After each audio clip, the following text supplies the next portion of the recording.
We begin with this breaking news.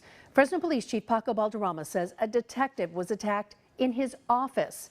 He says that detective pulled out a gun, shooting and killing the suspect.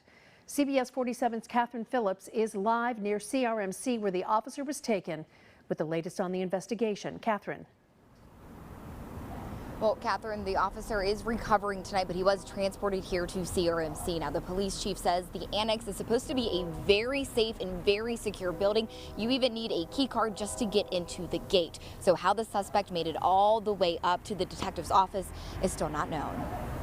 You just never think that your own facility is going to be the location where you're under attack. Fresno Police Chief Paco Balderrama says it was around 11:45 this morning when a suspect went on the attack against a detective working in his office. His office is a crime scene at this point. I did manage to take a quick look inside, and it's in terrible condition. There's monitors thrown all over the place. It was an obvious fight between the suspect and the officer. The chief says the suspect was physically much larger than the detective. He says the detective is a 25-year veteran in his late 40s or early 50s. Balderrama says the suspect may have weighed over 300 pounds and was at least 6 feet tall. He says the detective pulled out his service weapon and shot the suspect, who died on the scene.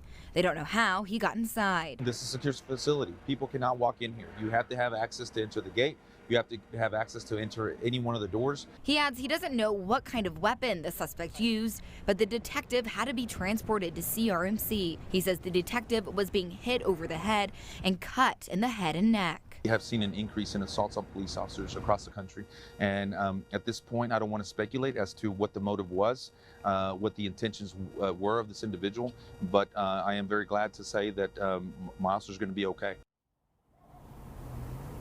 Now, the chief did say he had plans to visit the detective as he was recovering here at the hospital. He also says the district's attorney's office is going to help them out investigate what happened. We do not know at what point the officer will be released from CRMC. I'm in Fresno, Catherine Phillips, CBS 47 Eyewitness News.